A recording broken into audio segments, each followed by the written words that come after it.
વિદ્યાર્થી મિત્રો, ધોરણ 7 ગુજરાતી માધ્યમ જીપ્સી દ્વારા વર્ષ 2024માં ગુજરાતીનું પેપર લેવાયેલ હતું, જેના આધારે વર્ષ 2025 પ્રથમ પરીક્ષા માટે આ પ્રશ્નપત્રને ધ્યાનમાં રાખીને તમે તૈયારી કરી શકો છો. ઘણીવાર એવું પણ બનતું હોય છે કે જૂના પ્રશ્નપત્રમાંથી ઘણા બધા પ્રશ્નો પૂછાતા હોય છે, તો એ રીતે તમે આ પ્રશ્નપત્રની તૈયારી પણ કરી શકો છો. તો ચાલો હવે જોઈએ છે ધોરણ 7 વિષય ગુજરાતી પ્રથમ પરીક્ષા પ્રશ્નપત્ર.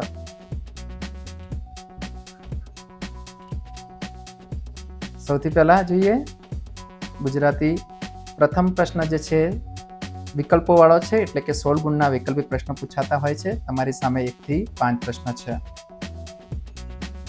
ત્યારબાદ તમે જોઈ શકો 6 થી 11 નંબરના MCQ વિકલ્પો આપેલા છે. તમે એને ધ્યાનથી તૈયારી કરી શકો છો. દરિયો શું હોય તેમ આનંદભેર છોકરો તેમાં ચાલ્યો ગયો. હરી ઘરે આવો ને કાવ્ય કેવું ગીત કહી શકાય.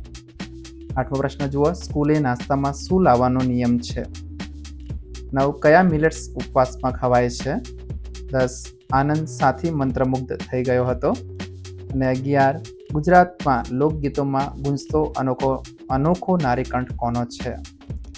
આ રીતે પ્રશ્ન છે. એના સિવાય અહીંયા જોઈ શકો છો 12 થી 16 કવિએ કોને ગોળે ઓઢવાની કલ્પના કરી છે. મહારાષ્ટ્રની રંગોળીઓ માટે મોટે ભાગે કેવી રચના હોય છે. આપણા ઘરનું આંગણું કેવું હોવું જોઈએ.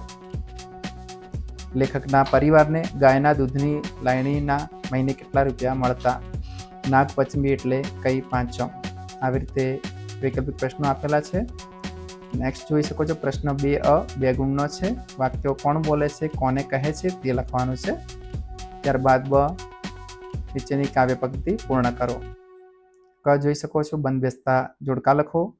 અને ડ, નીચેના શબ્દો પરથી વાક્યો બનાવો. ત્યારબાદ ઈ જોઈ શકો છો, નીચેના વાક્યમાં વિરામ ચિહ્ન મૂકો 2. ત્યારબાદ કહેવતો સમજાવો, સૂચના પ્રમાણે લખો.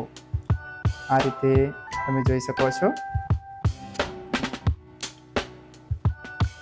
નેક્સ્ટ જોઈ શકો છો પ્રશ્ન 3, સૂચના પ્રમાણે લખો. તો અહીંયા અલગ અલગ પ્રકારના પ્રશ્નો આપેલા છે. તમે ધ્યાનથી જોઈ શકો છો. સમાનાર્થી શબ્દો લખો. શબ્દોને યોગ્ય રીતે ગોઠવી સાચી કાવ્ય પંક્તિ લખો. નીચેના શબ્દોની જોડણી પણ લખો. નીચેના શબ્દ સમૂહ માટે એક શબ્દ આપો. આ રીતે તમે અલગ અલગ પ્રશ્નો ધ્યાનથી જોઈ શકો છો.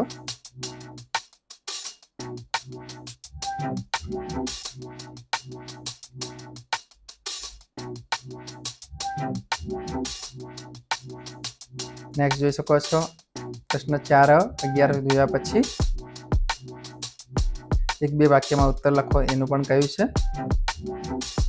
ત્યારબાદ 4બ, નીચેના પ્રશ્નોના ઉત્તર 3-4 વાક્યમાં લખો, ગમે તે 5, એટલે કે એના 10 ગુણ છે. 7 પ્રશ્નો આપેલ છે, તો તમારે 5 લખવાના થતા હશે. એના પછી તમે જોઈ શકો 5બ અને ક, જેની અંદર તમારે એક નિબંધ લખવાનો છે. 3 નિબંધ આપેલા છે, કોઈ પણ એક લખવાનો છે. 12 કે 14 વાક્યોનો ઉપયોગ કરવાનો છે. ત્યારબાદ વાર્તા લખવાની છે અને એનું યોગ્ય શીર્ષક આપવાનું છે, અથવા પત્ર લેખન કરવાનો છે. ખાસ ધ્યાન રાખજો. તો વિદ્યાર્થી મિત્રો, એકવાર ફરીથી આપણે ઝડપથી જોઈ લઈએ છીએ સમરી ગુજરાતી પેપરની. 1 થી 5 પ્રશ્ન, 6 થી 11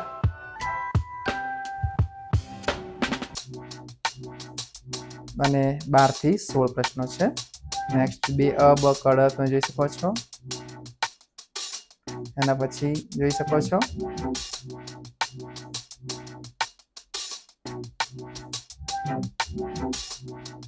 ત્યારબાદ પ્રશ્ન 3 જોઈ શકો છો.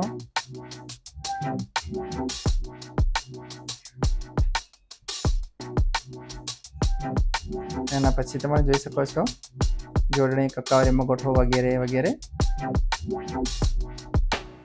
આ જોઈ શકો છો. અહીંયા પણ જોઈ શકો છો. અને આ રીતે તમે સારી રીતે તૈયારી કરી શકશો. ઓકે વિદ્યાર્થી મિત્રો, થેન્ક યુ.